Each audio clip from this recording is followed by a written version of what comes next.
Yun. Blue na. Diba? Kanina, pula yung kanina eh. Yung kabila. Yun. Kaya pagka ganyan mga ka-PG, dito natin i-adjust yan. Ilalim. Ayun o. Meron dito tenga eh. So may ilaw para makita. Ayan, meron ito. Ito pipitin mo lang pag ganyan yan o. Yun o. Yan o. Tingnan mo yung apoy. O, diba? O.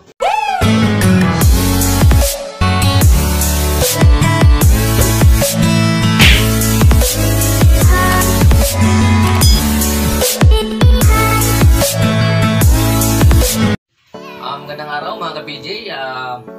Meron tayong ngayon, project ngayon galing sa ating customer na sulit na customer na to at matagal na customer. Meron kasing nakita ko yung double burner tala niya. Talagang ito ng luma. Nakahawa ko kasi kailangan tulungan lang kahit libre na yung pagpapaayos. Lilinisin natin to. Gagawin ko lahat yung magagawa ko dito kung ano lang yung kaya. Kasi medyo na talaga siya, mayroon isang kaluma na dapat sa mga ganito talagang pinapalitan na. Kaya siyempre, alam natin yung panang yun. Medyo pagbirat tayo. Makakita nyo, sobrang sobrang kinakalawang na ng ito. Wala na ngayon paa dito. Nakita ko kasi kanina, ito, pinaulot ko lang ito doon sa isa kong kalan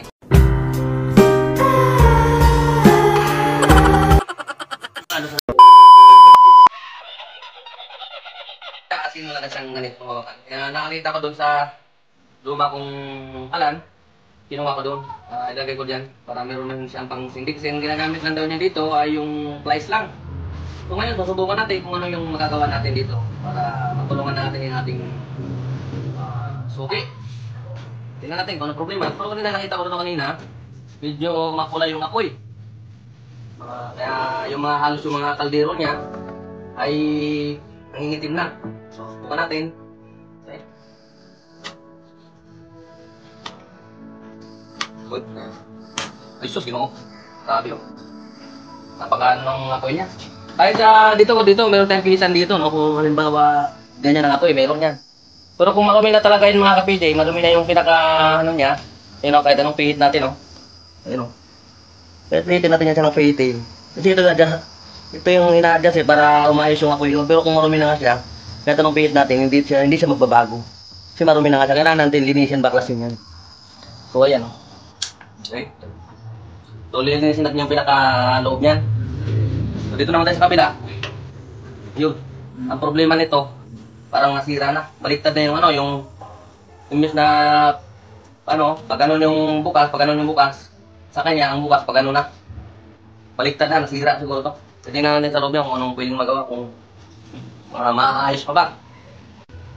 Pero, papakita ko pala sa inyo kung anong apoy meron siya para makita nyo rin itong kabila. Daan na yung tingnan natin sa loob din yan kung magagawa pa. So, kailangan daw dito, puro lang daw ginagamit niya. Oh my God!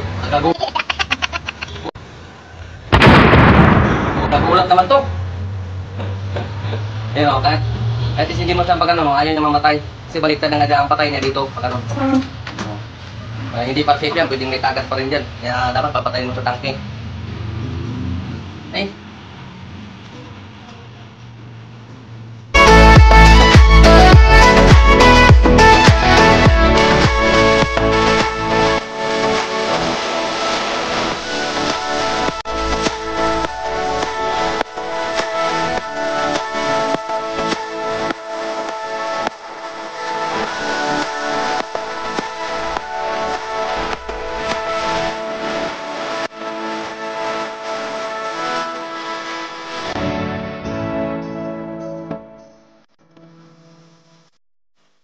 So, sisimplihan ko na lang mga ka-PG yung paggawa para mas madali nyo makuha. Kasi hindi naman kailangan baklasin na muna ng grabe yan dahil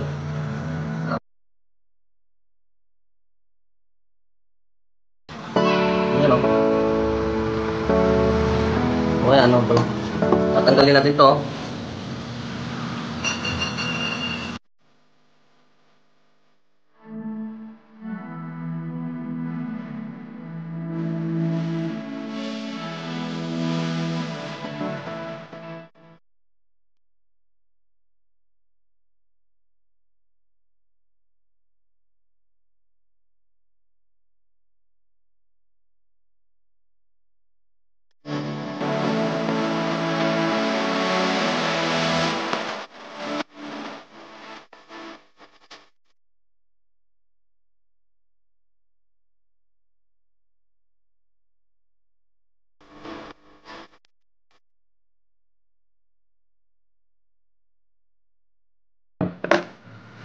So, yun.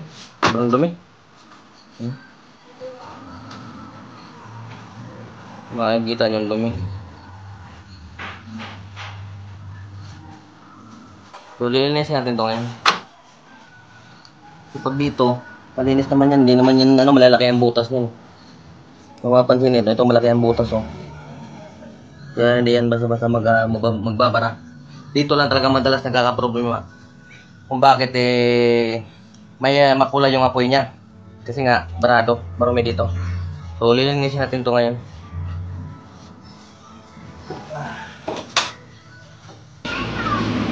Ayan, oh. Dumi, oh. Yan, oh. Yan yung mga mantika. Andyan na ano siya. Ayan, dumi talaga ng loob niya, no? Oh, yun, oh. Kita nyo? Dumi. Diba? Kasi nga, yan ang nakakambara. Yan yung nakakapangit sa apoy. Oh, kita nyo?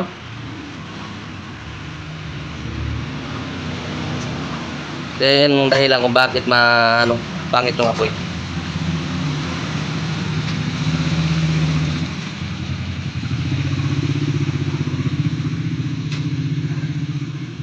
So, para tayo dito, grabe na talaga to, eh.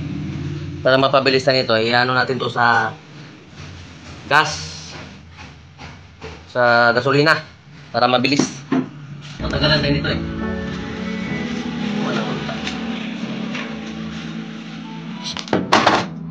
Tulad nga lang sinasabi ko sa inyo kanina, mas mabilis maganda panlinis, gas. Yung kerosene, o kaya yung gasolina. Para malusok agad yung na yan.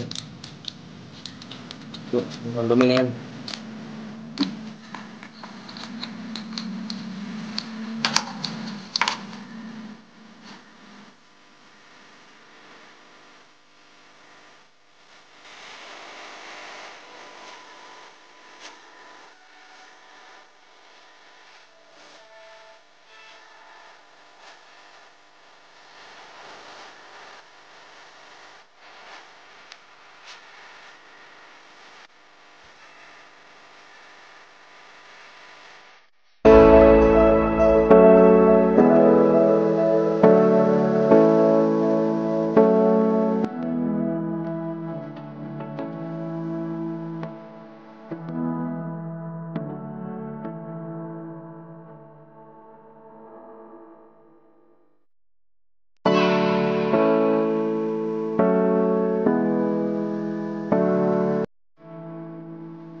Papahilap sa gas para hindi ako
Blue na.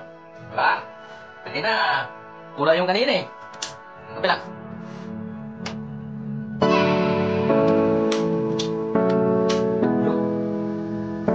Sige, kaya pagkaganyan mga ka-PG, dito natin i-adjust yan.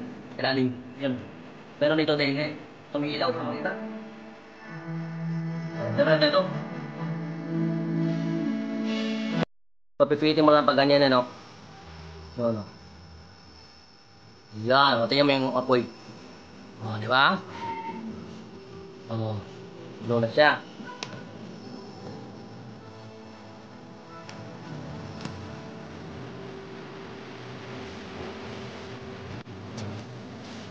See?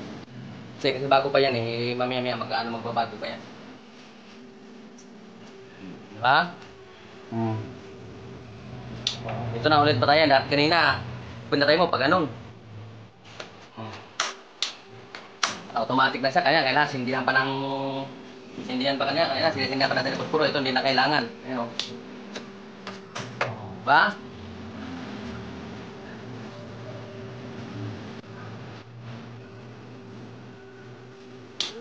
Kabila, ulit natin wala, baka mamaya sablay.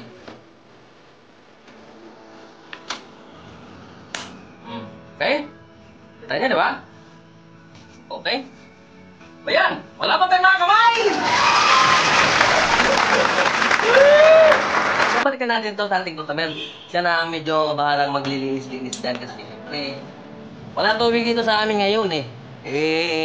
Ano tayo ngayon? May urot na ito. Palusot. It's the motherfucking Eagle Double G. So, ayun na mga ka-PJ, no? Kung nagustuhan nyo yung video ko, huwag nyo kakalimutan, like dito. Saka, subscribe nyo na rin. At huwag nyo rin kalimutan, i-click nyo rin yung notification bell para updated ka sa mga bagong videos ko. At kung meron kayong mga katanungan na hindi nyo na, meron kayong hindi naintindihan, mag-comment lang sa ibaba at sa abot ng aking mga kaya ay sasagutin ko kaya isa-isa. Maraming salamat po sa inyong panonood at Diyos sa inyo lahat. Shout out kay Ate Jeng, may-ari ng kantin. Ito na, gawa na yung kalan mo. I-deliver ko na ngayon natin. Hanggang dito na lang mga ka-PJ. Hindi na ako makakapag-video doon. Bye-bye!